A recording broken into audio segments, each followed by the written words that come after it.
অৰুণাচলত ভয়ংকৰ পথ দুৰ্ঘটনাত নুমলীগড়ৰ একেখন ঘৰৰে 4গৰাকী লোকৰ মৃত্যু। এতিয়ালৈকে 3গৰাকীৰ মৃতদেহ উদ্ধাৰ। 2 ভাতৃৰ পৰিয়ালৰ 6জন লোক অৰুণাচললৈ ফুৰিবলৈ গৈছিল এখন স্কৰ্পিঅ' বাহনত। দুৰ্ঘটনাগ্ৰস্ত হৈ বাহনখনত বাগৰি পৰে পথৰ কাষত এটা দ খাৱৈ। 4গৰাকীৰ মৃত্যু হয়। সংকটজনক অৱস্থাত এগৰাকী শিশুসহ 2জনক চিকিৎসালয়ত ভৰ্তি কৰোৱা হৈছে। নুমলীগড়ৰ ঔগুৰি চাপৰিৰ সুৰজ ছেত্ৰী আৰু ৰঞ্জিত ছেত্ৰীসহ একেখন ঘৰৰে 6জনীয়া দলটো গৈছিল ফুৰিবলৈ অৰুণাচললৈ। দুৰ্ঘটনাটোত আহত হৰিমাই ছেত্ৰী আৰু ৰশ্মি ছেত্ৰীক সংকটজনক অৱস্থাত চিকিৎসালয়ত ভৰ্তি কৰোৱা হৈছে। আমি কেইখনমান স্থিৰ চিত্ৰ দেখুৱাইছোঁ আপোনালোকক। আৰু একেটা পৰিয়াল অৰুণাচলৰ মায়দিয়াত ফুৰিবলৈ গৈছিল আৰু ফুৰিবলৈ যাওঁতে সংঘটিত হ'ল এই ভয়ংকৰ দুৰ্ঘটনা। এটা পৰিয়ালৰে এই মুহূৰ্তলৈকে 4গৰাকীৰ মৃত্যু হোৱাৰ খবৰ আহি পৰিছে। সংকটজনক অৱস্থাত শিশুসহ 2গৰাকীক ভৰ্তি কৰোৱা হৈছে। দ খাৱৈত পৰেগৈ পৰিয়ালটো যোৱা স্কৰ্পিঅ' বাহনখন।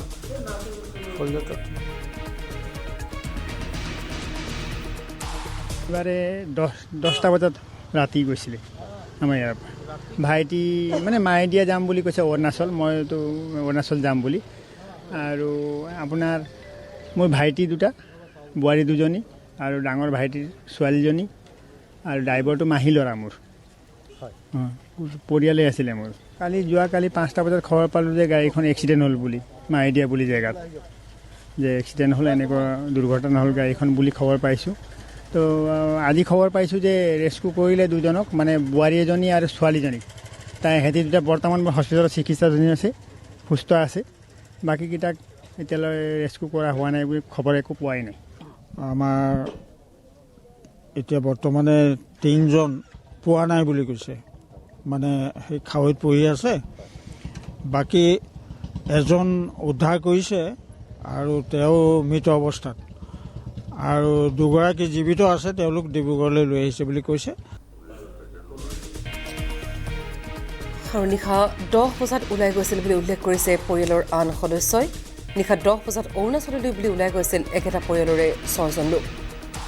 আৰু ড্ৰাইভাৰ হিচাপে যিজন যুৱক গৈছিলে সেই যুৱকজনৰ মাহীয়েকৰ ল'ৰা বুলি উল্লেখ কৰিছে। সেই যুৱকজনৰ পৰিয়ালৰে আৰু 4জনকৈ লোকৰ মৃতদেহ ইতিমধ্যে উদ্ধাৰ কৰা হৈছে। সংকটজনক অৱস্থাত এটি শিশু আৰু এগৰাকী মহিলাক বৰ্তমান চিকিৎসালয়ত ভৰ্তি কৰা হৈছে। চিকিৎসালয়ত ভৰ্তি কৰাৰ মুহূৰ্তৰ আমি কিছু দৃশ্য দেখুৱাইছোঁ। সংকটজনক অৱস্থাত চিকিৎসা প্ৰদান কৰি থকা হৈছে। আৰু এই কৰুণ ঘটনা সংঘটিত হৈছে নিশাৰ ভাগত। 2 ভাতৃ, 2গৰাকী বোৱাৰী আৰু সন্তান গৈছিল অৰুণাচললৈ ফুৰিবলৈ। অৰুণাচলৰ মায়দিয়াত এক ভয়ংকৰ দুৰ্ঘটনাত পতিত হয় বাহনখন। স্কৰ্পিঅ' বাহনখনৰ আমি দৃশ্য আপোনালোকক দেখুৱাইছোঁ পূৰ্বেও। আৰু সম্পূৰ্ণৰূপে ভাঙি গৈছে স্কৰ্পিঅ' বাহনখন। দ খাৱৈত পৰেগৈ বাহনখন। আৰু এই ভয়ংকৰ দুৰ্ঘটনাৰ পিছতে উদ্ধাৰ কৰোঁতে যথেষ্ট সময় লাগিছে, যিটো যথেষ্ট দ খাৱৈ। আৰু এই মুহূৰ্তলৈকে 4জনৰ মৃতদেহ উদ্ধাৰ কৰা হৈছে একেটা পৰিয়ালৰে। নুমলীগড়ৰ ঔগুৰি চাপৰিৰ সুৰজ ছেত্ৰী আৰু ৰঞ্জিত ছেত্ৰীসহ একেখন ঘৰৰে 6জনীয়া দলটো গৈছিল ফুৰিবলৈ অৰুণাচল মায়দিয়ালৈ। দুৰ্ঘটনাটোত আহত হৈছে হৰিমাই ছেত্ৰী আৰু ৰশ্মি ছেত্ৰী। আৰু 2গৰাকীকে বৰ্তমান সংকটজনক অৱস্থাত চিকিৎসালয়ত ভৰ্তি কৰোৱা হৈছে। আমি বাহনখনৰ দৃশ্য আপোনালোকক পুনৰবাৰ দেখুৱাইছোঁ। আৰু এই বাহনখন দেখিলে অনুমান কৰিব পাৰি যে কিমান ভয়ংকৰ এই দুৰ্ঘটনা। ওপৰৰ পৰা দ খাৱৈত বাগৰি পৰে এই বাহনখন আৰু সম্পূৰ্ণৰূপে ভাঙি গৈছে বাহনখন। আৰু এই বাহনখনৰ পৰা উদ্ধাৰ কৰোঁতে যথেষ্ট সময়ৰ প্ৰয়োজন হয়। আমি পোনপটীয়া সম্প্ৰচাৰত সংযুক্ত হৈছোঁ। পৰিয়ালত বৰ্তমান উপস্থিত আছে আমাৰ জ্যেষ্ঠ সাংবাদিক বিনন ফুকন। বিনন, এই মুহূৰ্তলৈকে 4গৰাকীৰ মৃতদেহ উদ্ধাৰ কৰা হৈছে। এক কৰুণ ঘটনা। হয় মঞ্জুশ্ৰী, আচলতে দিনটোৰ আটাইতকৈ এক দুখ লগা খবৰ, মৰ্মান্তিক ঘটনা। এই মুহূৰ্তত আমি সেই গাঁওখনতে উপস্থিত আছোঁ। আৰু এই গাঁওখনৰ পৰাই শনিবাৰে তেওঁলোক নিশা ওলাই গৈছিল অৰুণাচললৈ বুলি। আৰু একেটা পৰিয়ালৰে 6জন সদস্য এখন স্কৰ্পিঅ' বাহনত তেওঁলোক ওলাই গৈছিল। আৰু ওলাই যোৱাৰ পিছত গাঁওখনলৈ খবৰ আহিল কালিৰ দিনটোত একেটা পৰিয়ালৰে 6জনকৈ সদস্য সেই বাহনখন দুৰ্ঘটনাত পতিত হৈছে। আৰু পতিত হৈ এই মুহূৰ্তত শেহতীয়া যি খবৰ আমি লাভ কৰিছোঁ, 4জনকৈ লোক ইতিমধ্যেই নিহত হৈছে আৰু 2জন আহত হৈছে। তেওঁলোক ইতিমধ্যে ডিব্ৰুগড় চিকিৎসালয়লৈ আহি আছে। আৰু এইটোৱে সেই ঘৰটো আমি পোনপটীয়াকৈ নিউজ লাইভৰ দৰ্শকক সেই ঘৰটো দেখুৱাব খুজিছোঁ। আমি ভিতৰলৈ যাব খোজা নাই, কাৰণ ভিতৰত তেওঁলোকৰ মাতৃ আছে, যিকেইজন লোক ইতিমধ্যে নিহত হৈছে তেওঁলোকৰ মাতৃ আছে, আৰু মাতৃক গাঁওবাসীয়ে সেই খবৰটো দিব খোজা নাই বা দিব বিচৰা নাই। সেইকাৰণে আমি ঘৰটোৰ ভিতৰলৈ সোমাই যাব খোজা নাই। আৰু ইয়াত যোনেই যিসকল লোক আহিছে সকলো আচলতে মৰ্মাহত হৈছে, সকলো আৱেগিক হৈ পৰিছে। আমি পোনপটীয়াকৈ সেই ঘৰটোৰ পৰা দৃশ্যাংশ দেখুওৱাৰ চেষ্টা কৰিছোঁ। এই ঘৰটোৰ পৰাই যোৱা শনিবাৰে তেওঁলোক ওলাই গৈছিল অৰুণাচললৈ বুলি, আৰু একেটা পৰিয়ালতে তেওঁলোকৰ ভাই ককাই সুৰজ চেত্ৰী, ৰঞ্জিত চেত্ৰী, আৰু তেওঁলোক দুয়োৰে পৰিবাৰ আৰু তেওঁলোকৰ এটি কণমানি সন্তান, লগতে তেওঁলোকৰ সম্পৰ্কীয় এজন যুৱক এই ঘৰটোৰ পৰাই নিজৰ স্কৰ্পিঅ' বাহনখনত গৈছিল অৰুণাচললৈ বুলি। আৰু মায়'দিয়াত সেই ভয়ংকৰ দুৰ্ঘটনাটো সংঘটিত হৈছে। ইতিমধ্যেই খাৱৈত বাগৰি পৰি গাড়ীখন চূৰ্ণাকৃত হৈছে, আৰু যাৰ ফলত শেহতীয়া তথ্য অনুসৰি আমি কৈছোঁৱে যে 4জনকৈ লোক ইতিমধ্যে তেওঁলোক মৃত্যু হৈছে তেওঁলোকৰ, আৰু দুগৰাকী তেওঁলোক ইতিমধ্যে উদ্ধাৰ হৈছে আৰু তেওঁলোকক চিকিৎসালয়ত ভৰ্তি কৰিছে। ইয়াত স্থানীয় বহু লোক আছে, মই তেওঁলোকৰ পৰা জানিবৰ বাবে চেষ্টা কৰিম। খুব এটা মৰ্মান্তিক ঘটনা। এনেবোৰ ঘটনাৰ সময়ছোৱাত আচলতে কথা সুধিবলৈ ভাষাই নোলায়। হয়, মোৰ বৰ দুখ লগা ঘটনা। আমি শুনি বৰ দুখ অনুভৱ কৰিছোঁ গাঁৱৰ ৰাইজ হিচাপে, আৰু মই ওচৰৰে নিবাসী। যোৱা কালি আমি গম পালোঁ যে সুৰজ চেত্ৰী পৰিবাৰ আৰু ৰঞ্জিত চেত্ৰী পৰিবাৰ, দুয়ো পৰিবাৰ একেখন স্কৰ্পিঅ' বাহনত অৰুণাচললৈ ফুৰিবলৈ গৈছিল। তাতে তেওঁলোকৰ খবৰ আহিল যে তেওঁলোকৰ গাড়ীখন দুৰ্ঘটনাগ্ৰস্ত হ'ল, আৰু তাতে মৃত্যু 4জন ইতিমধ্যে হৈছে বুলি আমি গম পাইছোঁ, আৰু 2জন অৱস্থা সংকটজনক, হস্পিটেলত আছে মই ডিব্ৰুগড় মেডিকেল কলেজত। এতিয়া খবৰ পোৱাৰ পৰাই এই গাঁৱৰ ৰাইজ, ইয়াৰ পৰা কিছুমান ৰাইজ গৈছে 2খনমান গাড়ী লৈ তেওঁলোকক উদ্ধাৰ কৰিবৰ কাৰণে, কিন্তু ইতিমধ্যে 3জন মৃতদেহ উদ্ধাৰ হৈছে, এজনৰ উদ্ধাৰ হোৱা নাই।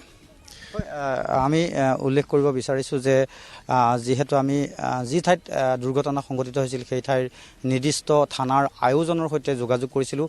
তেওঁ আমাক অৱগত কৰিছে যে 3জনকৈ লোকৰ ইতিমধ্যে মৃতদেহ তেওঁলোকে উদ্ধাৰ কৰিছে, কিন্তু এজন এতিয়াও সেই খাৱৈটোতেই আছে। সন্দেহ কৰা হৈছে খাৱৈত থকা সেই যুৱকজনেই হয়তো সুৰজ চেত্ৰী হ'ব পাৰে, আৰু বাকী যিসকল উদ্ধাৰ হৈছে তেওঁলোকক 2জন ইতিমধ্যে মেডিকেলত আছে, অৰ্থাৎ চিকিৎসাধীন হৈ আছে। এগৰাকী কণমানি এখন ছোৱালী আৰু লগত তেওঁৰ খুৰীয়েক, এই 2জনেই বৰ্তমান চিকিৎসাধীন হৈ আছে। আৰু তাৰ বাহিৰে বাকীসকলৰ কথা ইতিমধ্যে আমি কৈছোঁৱেই যে 3জন ইতিমধ্যেই 3জনৰ মৃতদেহ উদ্ধাৰ হৈছে।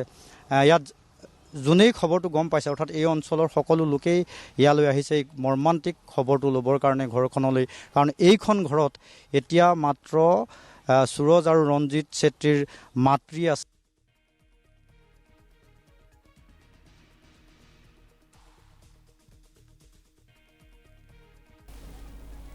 আমি পোনপটীয়াকৈ আপোনালোকক বাসগৃহৰ পৰা পৰিৱেশ দেখুৱাইছোঁ। এগৰাকী দুগৰাকীকৈ যথেষ্ট গাঁওবাসীৰ সমাগম হোৱা দেখিবলৈ পোৱা গৈছে, কাৰণ এই খবৰ কোনেও সহজভাৱে ল'ব পৰা নাই, আৰু সহজভাৱে ল'ব পৰা খবৰ কেতিয়াও নহয়। এই অনাকাংক্ষিত ঘটনা সংঘটিত হ'ল, এটা পৰিয়াল চকুৰ সন্মুখতে শেষ হৈ গ'ল, আৰু এই কণমানি আমি দেখুৱাই আছোঁ আপোনালোকক, কণমানি শিশু এটিৰ ফটো আমি দেখুৱাইছোঁ।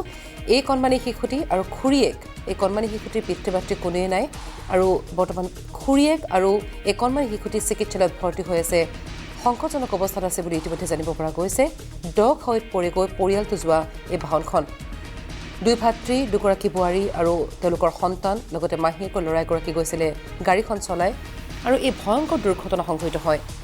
ওপৰৰ পৰা খাৱৈত বাগৰি পৰে, আৰু যাৰ ফলত সম্পূৰ্ণৰূপে ভাঙি গৈছে এই বাহনখন, আৰু বাহনখন ভাঙি চুচুৰময় হোৱা দেখিবলৈ পোৱা গৈছে। এই বাহনখন দেখিলে বুজিব পৰা যায় কিমান ভয়ংকৰ এই দুৰ্ঘটনা। এই অনাকাংক্ষিত ঘটনা সংঘটিত হ'ল, আৰু বৰ্তমান ঘৰত আছে এই পৰিয়ালটোৰ মাতৃগৰাকী, আৰু মাতৃগৰাকী এই মুহূৰ্তলৈকে কিন্তু একো খবৰেই গম পোৱা নাই। এটা পৰিয়াল শেষ হৈ গ'ল। এই মুহূৰ্তলৈকে 4গৰাকীৰ মৃতদেহ উদ্ধাৰ কৰা হৈছে, আৰু কণমানি শিশু আৰু এই শিশুটিৰ খুৰীয়েক বৰ্তমান সংকটজনক অৱস্থাত চিকিৎসালয়ত আছে। আমি পুনৰ পৰা যাবলৈ বিচাৰিছোঁ আমাৰ জ্যেষ্ঠ সাংবাদিক বিনন ফুকনৰ ওচৰত।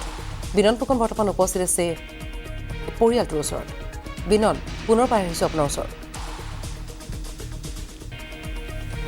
হয়, আমি সেই মৰ্মান্তিক খবৰটো দি আছোঁ, আৰু তেওঁলোকৰ যি বাসগৃহ সেই বাসগৃহৰ সন্মুখতেই আমি আছোঁ। ৰঞ্জিত চেত্ৰী আৰু সুৰজ চেত্ৰী এই ঘৰটোৰ পৰাই ওলাই গৈছিল, আৰু এতিয়া তেওঁলোক অহা বাটেৰে ঘূৰি অহা নাই বা ঘূৰি অহাৰ হয়তো সম্ভাৱনা নাই, কাৰণ ইতিমধ্যেই ৰঞ্জিত চেত্ৰীৰ মৃতদেহ উদ্ধাৰ হৈছে বুলি আমি জানিব পাৰিছোঁ।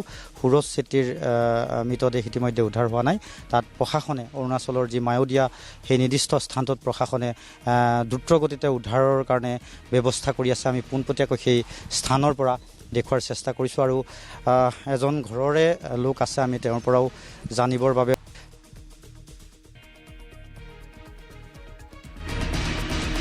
নাই বা তেওঁলোকক সোধাৰ কোনো মানসিকতা আমি তেওঁলোকক কিছু খবৰ নেকি?